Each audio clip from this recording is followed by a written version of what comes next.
Could the inflammation in your gut be quietly accelerating memory loss years before you notice it?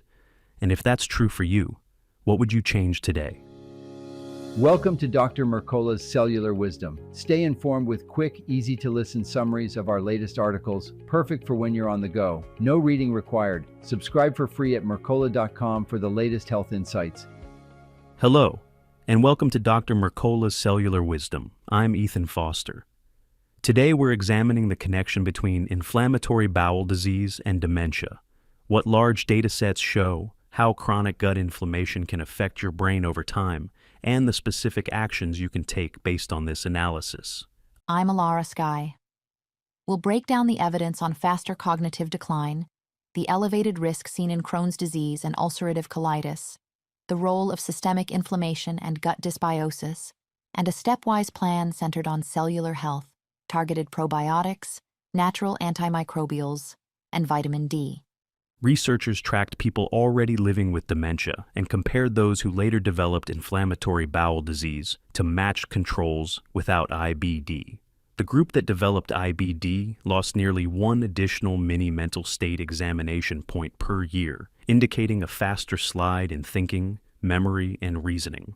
The sample included 111 dementia patients who later received an IBD diagnosis, matched to 1,110 without IBD. The design was observational, but the pattern was clear. IBD flagged a steeper decline. The authors cautioned against claiming causation, yet emphasized that IBD in a person with dementia should prompt closer monitoring and more targeted care. In practical terms, if you or a loved one manages dementia and later receives an IBD diagnosis, you have a strong signal to track cognitive change more frequently and coordinate treatment across gastroenterology and neurology. A broader lens reinforced the link. A meta-analysis pooling 10 observational studies and 7,895,339 participants, 269,387 with IBD, found a 17% higher likelihood of developing dementia among IBD patients.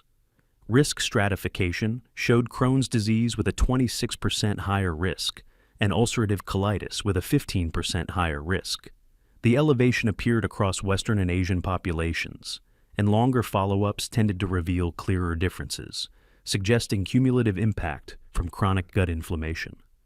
Mechanistically, chronic systemic inflammation releases cytokines that can cross the blood-brain barrier and disrupt neural signaling.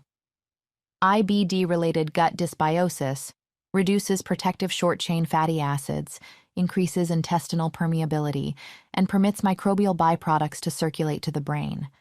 The gut-brain axis is further disturbed through altered neural and immune signaling, adding to progressive neurodegeneration over time. Another review asked whether dementia tends to rise after IBD begins. Across 2,334,472 participants, the risk of dementia was 27% higher after an IBD diagnosis, with no elevation in the years before. The signal persisted in follow-ups beyond a decade and appeared in both Crohn's disease and ulcerative colitis. While reverse causality can't be fully excluded, the pattern supported a sequence in which gut disease comes first and cognitive loss follows. With that context, you have leverage points to reduce gastrointestinal inflammation and support cellular function. The first move is foundational. Support your cellular health by minimizing exposure to endocrine-disrupting chemicals and electromagnetic fields, and sharply reduce linoleic acid. Keep daily linoleic acid under 5 grams, and if you can, below 2 grams. Track your intake. The seed oil sleuth feature in the upcoming Mercola Health Coach app is designed to monitor LA down to 1/10 of a gram. Prioritize the right carbohydrates. Target 200 to 250 grams per day from white rice and whole fruit to restore proper cellular energy. If your gut is severely dysfunctional, use easily digested carbs like dextrose water for the first week or two, sipped slowly through the day, and delay high-fiber foods until your gut function improves. Alongside that, follow the expanded foods to avoid list that raises inflammatory or high PUFA load.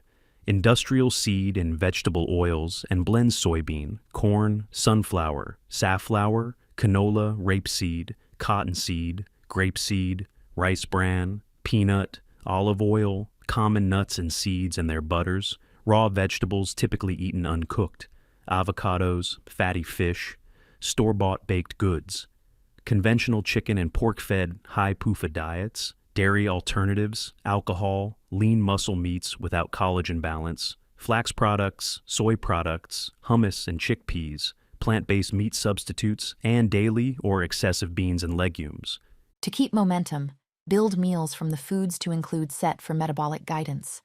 Butter and ghee, eggs, tallow, dairy fat such as raw cheese or raw milk, coconut oil, dark chocolate, bone broth, collagen or gelatin, ground beef or bison, gelatinous cuts like shank, cheek, oxtail, pork hock or shank, leg of lamb, and chicken gizzards, well-cooked vegetables, in-season ripe fruit, white rice, masa harina, sourdough bread, occasional well-cooked beans, maple syrup and honey, organic orange juice and quality lemonade, organic grape juice, well-cooked peeled potatoes and sweet potatoes, beets, turnips, and quality cassava flour.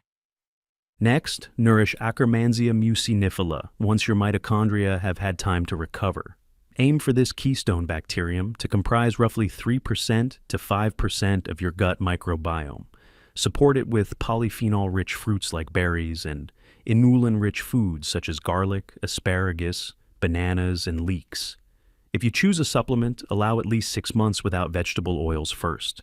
Then select time-release or microencapsulated delivery, so viable organisms reach your colon. Protect your gut after necessary antibiotic use with Saccharomyces boulardii. When you complete a course of antibiotics, S. boulardii helps prevent antibiotic-associated diarrhea and supports the regrowth of beneficial bacteria, smoothing recovery and reducing the risk of persistent imbalance. Reach first for natural antimicrobials when appropriate.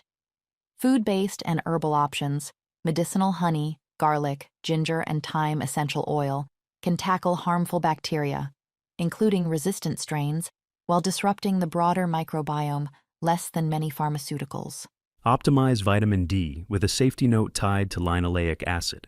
Aim for midday sun exposure when UVB is strongest, but wait until you have minimized LA for at least 6 months before deliberate sunbathing, since high LA in skin can amplify inflammation and DNA damage under UV.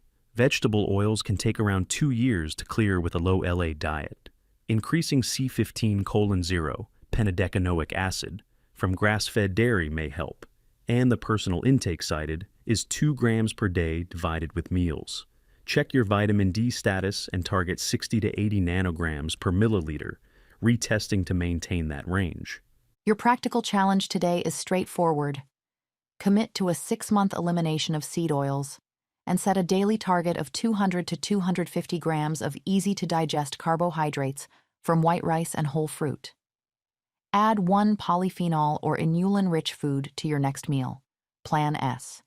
Boulardii support if you need antibiotics. Map a midday sun routine after your LA reduction period, and schedule a vitamin D test to verify your level. Thank you for watching Dr. Mercola's Cellular Wisdom. We'll see you on the next episode. Thanks for watching. Subscribe now and click the notification bell so you never miss an update. See you in the next video.